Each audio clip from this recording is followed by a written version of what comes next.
Hello friends, myself doctor Vikas Moonga, Dukh Bhanjan hospital Fatehabad, MPT sports.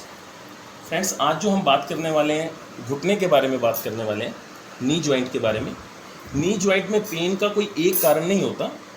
जिस तरह से जो स्ट्रक्चर्स होती हैं उसी के हिसाब से नी जॉइंट की प्रॉब्लम्स के कारण भी अलग अलग होते हैं। तो आज हम जो बात करने वाले हैं वो घुटने के लिगामेंट्स के बारे में बात करेंगे। सबसे पहले मैं आपको जो दिखाने जा रहा हूँ यहाँ पर ACL। This one is ACL ligament, anterior cruciate ligament. और अगर हम मीडियल साइड में जाएं तो मीडियल साइड में मीडियल कोलेटरल लिगामेंट। इसी तरीके से जब हम लेटरल साइड में अगर देखते हैं, this one is lateral cruciate ligament. और पोस्टीरियर साइड में अगर हम देखते हैं, this one is PCL, posterior cruciate ligament. And this one is oblique popliteal ligament.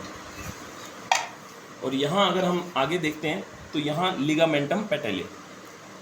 इन सब से लिगामेंट से इस घुटने को स्टेबिलिटी मिलती है। तो ये लिगामेंट्स का जो मेन काम होता है वो यही काम होता है कि घुटने के जॉइंट को, नी जॉइंट को स्टेबिलिटी को प्रोवाइड करना, ताकि घुटने की मूवमेंट्स हैं वो प्रॉपर तरीके से हों। ACL लिगामेंट की जो इंजरी है वो फुटबॉल प्लेयर्स में बहुत ही कॉमनली देखने को मिलती है।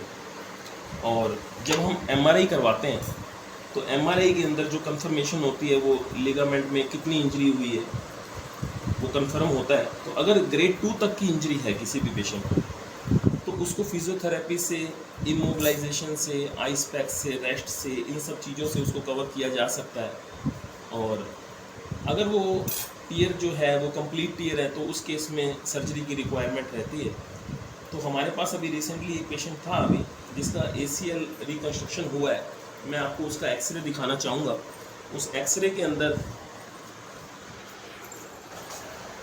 के अंदर आपको ये इम्प्लांट दिखाई दे रहा होगा। यहाँ पर या आप इम्प्लांट देख सकते हैं, एंडो बटन बोलते हैं इसे। तो आफ्टर सर्जरी जो ज़रूरत होती है वो फिजियोथेरेपी की बहुत अहमियत रहती है। ऑपरेशन के बाद में फिजियोथेरेपी ट्रीटमेंट बहुत ज़्यादा ज़रूरी हो जाता है और पेशेंट को 100% तक बिल्कुल रिकवर किया जाता है और पेशेंट फिर से अपनी स्पोर्ट्स में, अपनी गेम्स में, अपनी रूटीन एक्टिविटीज़ में जल्द वापस लौटा है।